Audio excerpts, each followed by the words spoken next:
So these are some answers to the question of how to interrogate the data in the donations to the Tory party 2020. And I've put some of the functions into the original question sheet. First question, what's the average donation? So there's at least two ways to do this. You can simply select this first column, which is Command down arrow Shift. And once you have all of these, the little calculator on the bottom right will start doing things. It'll do several things since it's numbers, and we want an average. So the average of all these numbers, all these sums here, these donation amounts, is 17,700. We could alternatively use a little function to say equals average A2 to 875, please, and we get 17,700 again.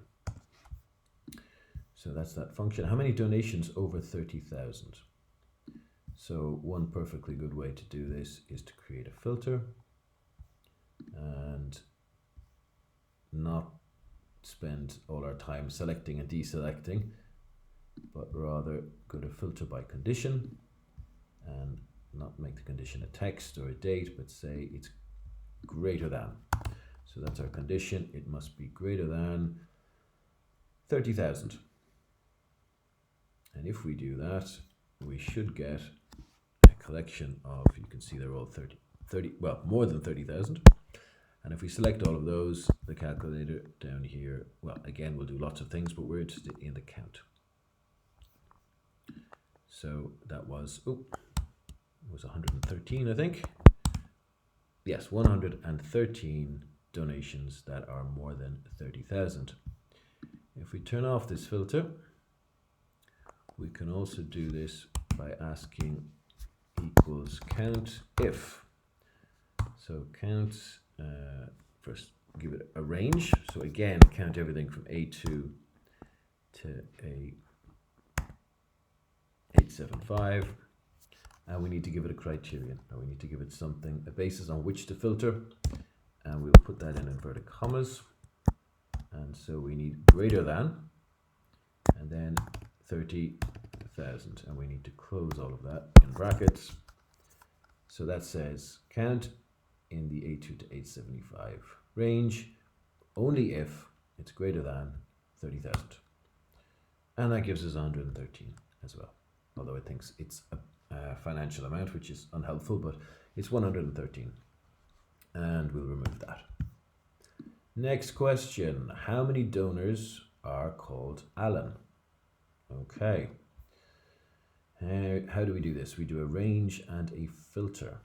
Okay, but I think this is going to be, yes, this is going to need a wildcard. So we're doing the same thing, equals count if, and here our range is D2 to D875. And we need to tell it, we need to again give it a criterion. This time, we're going to give it Alan. And this is going to give us, so what we're asking for is count in this column from D2 to D875 if you have Alan. Now this, however, is not going to work because while there are cells in here that have Alan, there aren't any, here we go, for this one for example, there aren't any cells that have exactly Alan. So, and you can imagine this becomes quite a frequent thing with looking things up in columns of text. What we can do here is add what we call a wildcard, as in, and in sheets that means putting in an asterisk, like this, which then means find us Alan followed by anything. So for example, if you were looking for something that you knew was spelled A-L something N, but you didn't know what, then you could use a wildcard and you'd get back anything that was exactly A-L-I-N, A-L-O-N, and so on. So we're doing that, the same thing to say give us Alan followed by anything. And that gives us 7. But there are also cases where you might have, for example, Smith, Alan. You might have stuff beforehand. So now we're saying count in this column if you find A-L-A-N with anything in front of it or anything behind it. And so we get 11. There we go. That is the answer to that question. Which donor has got the longest name? Well, that's not very complicated, but it's really useful. So we are not the longest name, but how we're going to apply it to the whole column. So we'll right click on this and insert a column to the right. We will go up, we'll give this thing a name. Name length. And then I think actually it's going to be those people at the top. And then we use the function equals len, and we need to tell it where to look. We want it to look in this cell.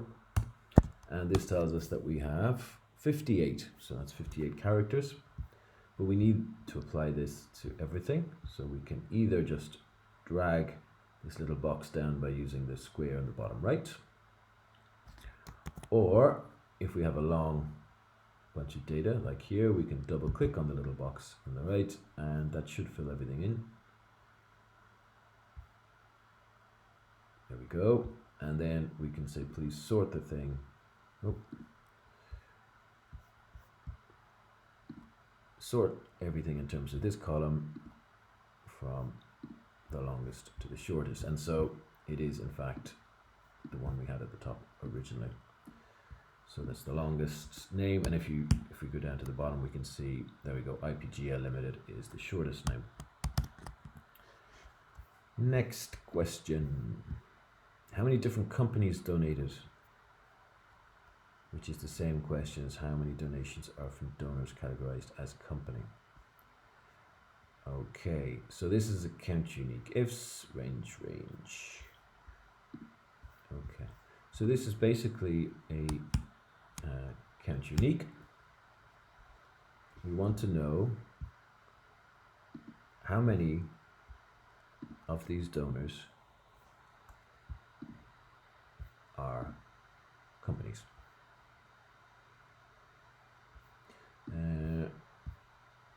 And then we don't want them counted several times. So we want to do a count unique, which I think, have we seen a count unique before? Here we haven't. So for example, a good example of a count unique would be how many different kinds of donors are there, right? So we see there are companies, individuals. One way to do this would be to put a filter in. It's not really what it's designed for, but if you put a filter, you can suddenly see, well, what is available in this column.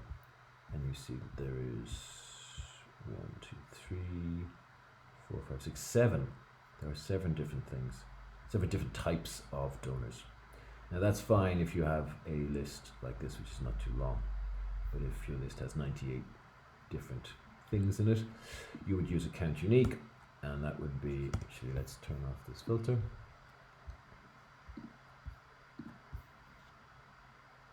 And then you would say equals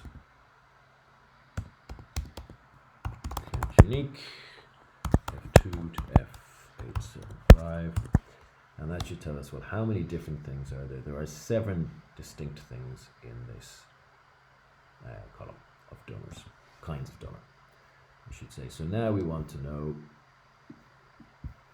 in all these donors, we want to count how many different kinds of donors there are. Sorry, how many distinct donors there are. Count unique, but only if they're companies. So we are going to say count all the things in D, so D2 to 875.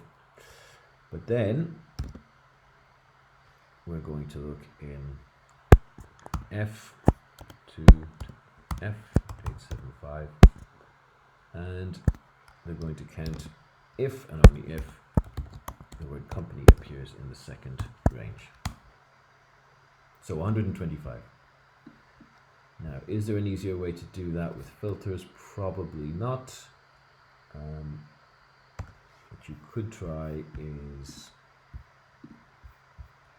filtering just to have get rid of everything, just have companies. And then you would need account unique because here we have in all how many companies? 242. But several of them, as you can see, appear multiple times. So that doesn't tell us how many distinct. It doesn't tell us how many different distinct companies there are that appear. But our account unique did. Our account unique ifs did. Although, as you can see, it's a slightly complicated syntax. Okay, count unique ifs, range, and then the criterion. So that brings us to the question of using a pivot table, because that should be pretty simple if we use a pivot table. So let's have insert. If it's not insert pivot table, it might be data. It might be the pivot table might be living under one of the other menus because I have seen it move around. So create in a new sheet, please. Lovely. And you can rename these if you want to. And so going back to that same question, how many different companies donated? How many donations from donors categorized as company? So rows is always a good place to start. Why don't we ask for the type donor kind as our rows? So now we've set up categories, bins, boxes, whatever you like to call them, for the different donor kinds. So now we can start asking the machine to calculate things in terms of those boxes, whether it's the amount of money or the number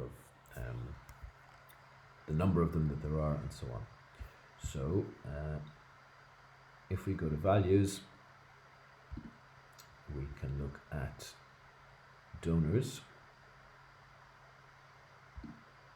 and in fact we're really just counting how many rows have a company or an individual, so it doesn't have to be donors, but we put something in and we get a count. Okay, so we get 242 companies. So that's the same thing we got when we filtered for company and we said how many rows are tagged as company. And the answer is there's 242 donations in there, 242 rows that are classed as company. However, what we want to know is how many different companies are there in that 242. And so now we can ask for a count unique. And in fact, we can ask for a count unique on everything. So 125 companies was the answer that we saw. It's the same as what we got with the function. We know there are 125 different companies inside that bigger number. There are, of all the individual donations, that represents 264 different individuals. Now we could put in the same thing again and just change. Let's put the second one as count unique and the first one as account. And so we can see there were 242 donations classed as company. And in there's 125 different companies. There were 438 donations classed as from individuals, and in there's 264. So you can see that if it's 438 donations from individuals, it's not 438 different people, it's 264 different people. So if nothing else, we've seen that the pivot table makes it pretty easy to get answers that were a bit more complicated, in this case via a function. What was the biggest quarter for donations? Okay, now that question doesn't tell us if we want to compare quarters by number of donations or by the amount of money, or even by an average amount of money. So we'll do something. We're interested in quarters. Now those again are the kind of the categories or the plastic bins or whatever that we want to interrogate our information through. So let's have quarter. And I think, yes, when we do this, we see that there is a slightly a random quarter one for 2021. And in this situation, this is not the question that was asked, but we might ask, for example, to get a count of this. So it doesn't really matter what we put in, since we're just counting how many occur. Count A, which is count all, it'll count text and numbers. And so we can see there are just 2 donations that fall into this quarter. I suspect that the donations that were made in 2020 but declared in 2021 or something like this. So count is quite useful there to see what we're actually looking at. So what we're going to do is add a filter. We're going to add a filter, and we're going to filter quarters, and we're going to say do not include quarter 1 2021. So we have removed 2 donations. So for this exercise, that's not too serious, and you can see it's vanished. So now that we're excluding these 2021 donations, we want to know what was the biggest quarter, I think. What was the biggest quarter for donations? Okay. So the value we're interested in is money, or donations, we'll see. And if you want, well, we could put the same thing in several times and get different summaries. So let's add the money again. Let's summarize by amounts and by number of donations, and we could also ask for an average donation. No, let's not get ahead of ourselves. Let's just count. Let's do a count all. Okay. So here we can see that all the donations that fell under quarter 1, when they're added up, came in at just under 4 million. The next quarter they came in at 2.5 million. All the quarter 3 donations, when they're added up, came in just under 4, and the quarter 4 donations come in at just over 5. So by amount, this is the biggest quarter. If we wanted to see how many donations were made, we were less interested in the figures and more in how many people were handing over money, then we would ask for a count, and you'd see that while the 4th quarter is very close, it's the 3rd quarter that has the most. So that gets us an answer to that. Next question, what is the average donation by individual? Okay, so individuals, if you look just at that category, how much do they donate on average? So here we're going to change the rows because we're interested now not in quarters but in donor kind. So here we are, companies, individuals, public funds, etc.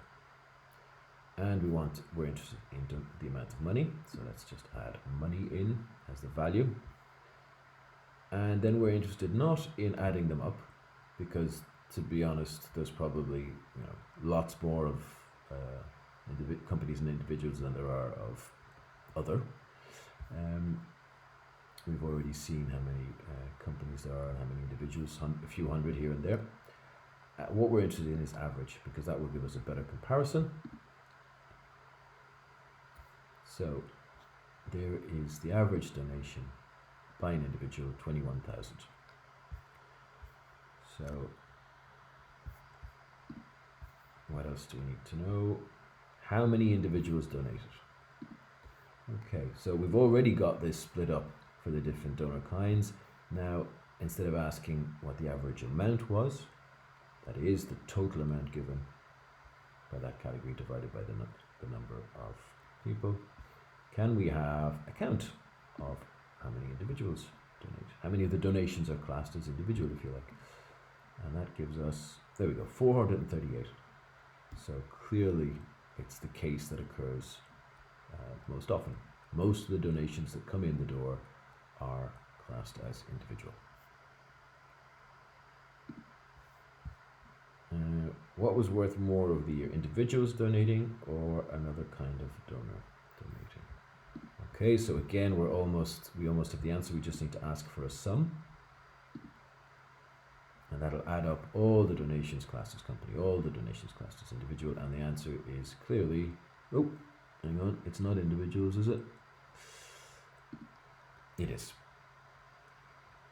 It is individuals that have £9 million when you add them all up over the course of the year. What was worth more? Oh, we've just done that. What does the dataset say about donations from Amersi, Chernukhin and Fedotov? Okay. So this is a slightly odd question. Well, it's not an odd question. It's a less technical question. The quickest way around this is to do a Control F and look for who are we looking for? Amersi, Chernukhin and Fedotov.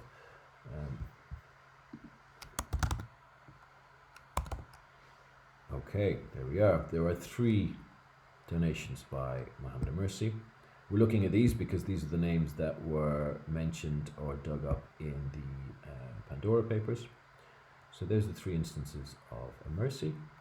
Then there are Chernukhin. There are 6 instances of Lyubov Chernukhin. And then if we look up Fedotov, we won't find anything, because the company is, what is it called? Is it Akint? No. Okay. Let's have a quick look. Fedotov company.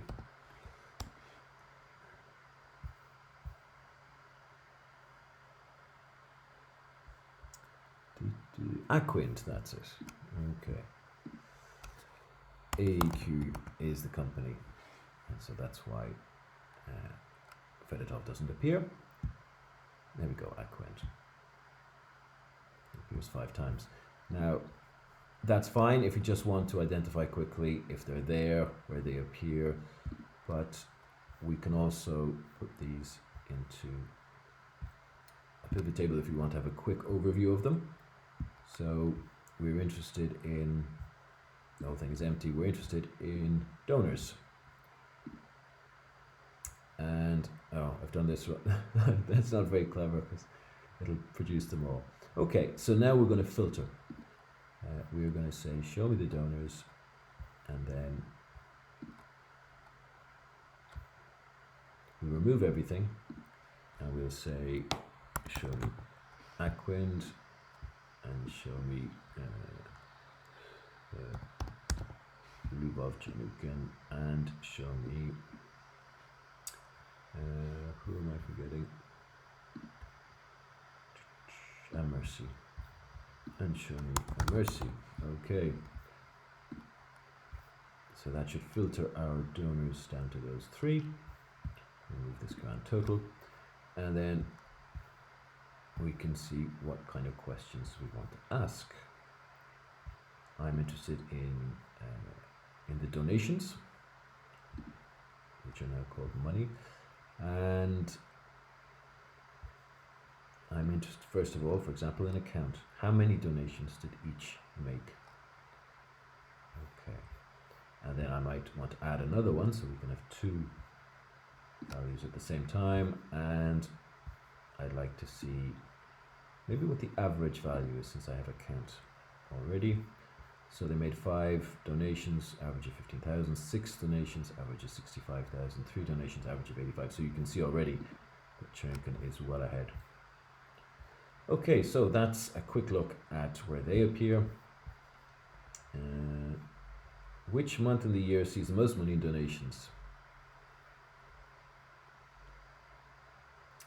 Okay, in 2020. Which month in the year sees the most money in donations on average? So the average monthly, and which month in the year sees the most donations? Okay, there are 2 ways to do this. Well, the simpler way is what you'd expect, which is to put the categories that are of interest to us into rows as the date. Now, the values for dates are lots of different dates, right? They're not as neat There's not such a small number as, and we can't filter our way to this. But what we can do is, if you right click on this, there's an option for create pivot table group, pivot date group, and we can say I'd like it grouped by month. And because it's clear to the machine that these are actually dates, it should be able to gather them all together, which it's done. And so, for example, you could ask, you could just put something in and say, I'd like you to count how many appear. So how many of the original data set are January dates, how many of the dates are February dates, and so on. The question we're looking for are the month with the most money. So we can simply say, give us a sum by month of the values. And when we get a lot of values like this, it's probably a good idea to sort them, which we can do up here. Everything's sorted usually kind of the default, well, in order of months when it's the year, but it could be alphabetical if it was text. We want it sorted by the numbers we've just asked to see. And we can say we don't want it ascending, we want it descending. So there we go. November was the month that took in almost £2 million, which sees the most money in donations on average. Okay, so an average donation.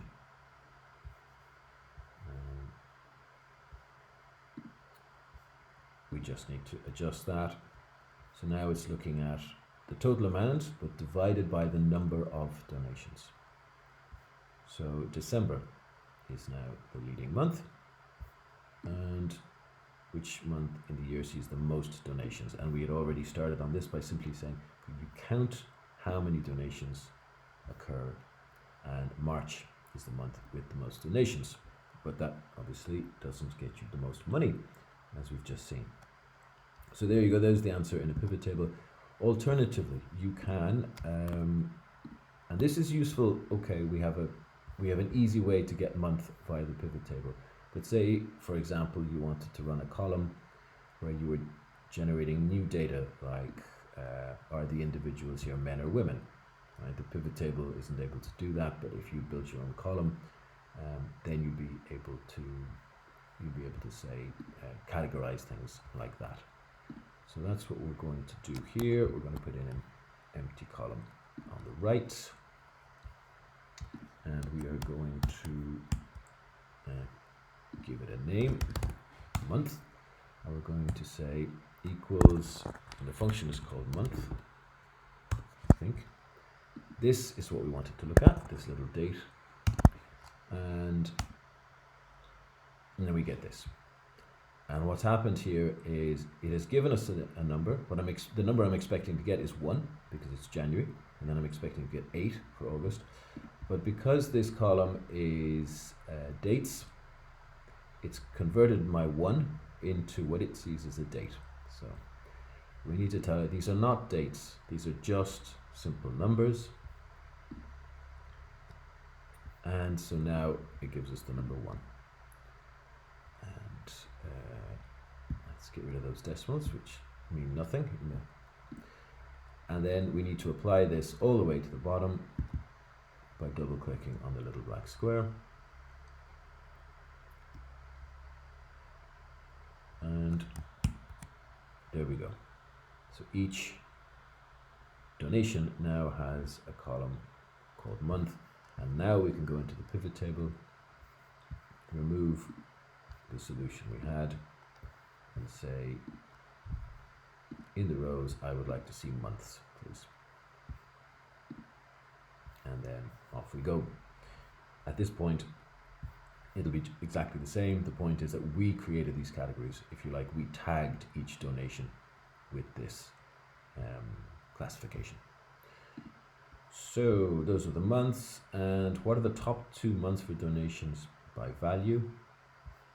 Okay.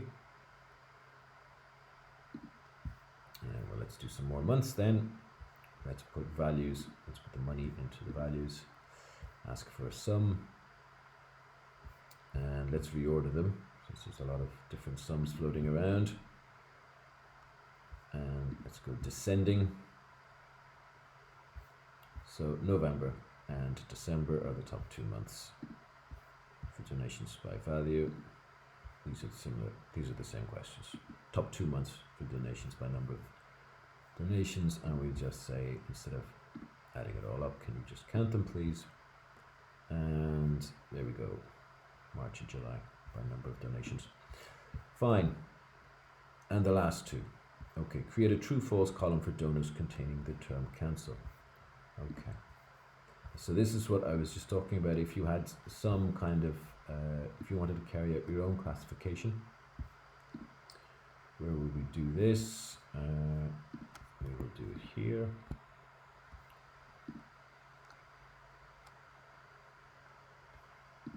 And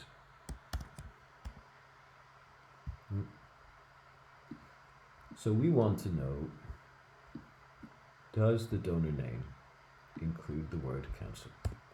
We're going to use a thing called equals regex match, which is just a function that matches a term.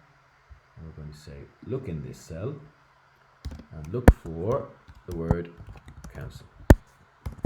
And we close. So there's our little function. And what does it say? It says true. So this is, and that's what it will return. It will simply return yes or no, true or false. Now, why is it saying true? Because the word counselors is in here. If we wanted to be really strict, we could say, find me counsel followed by a space. And that would give us false in that case. And then when we brought it down to something like this, it will return true. So let's apply that to the rest of the column. And then let's put in a name, say cancel, yes, no. And then now we can go back to our pivot table.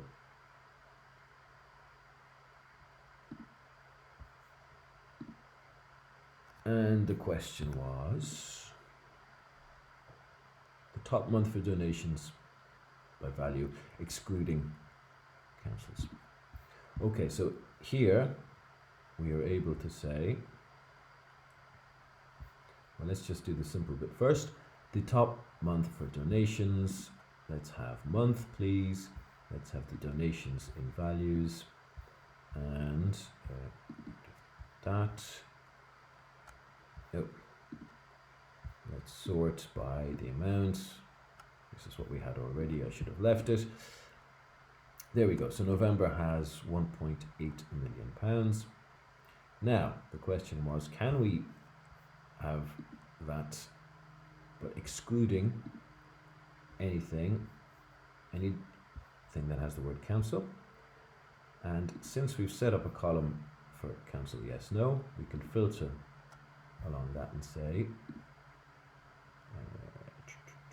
so it does not have the word. We only want donations where the word cancel does not appear. Where it does appear, we don't want those, and so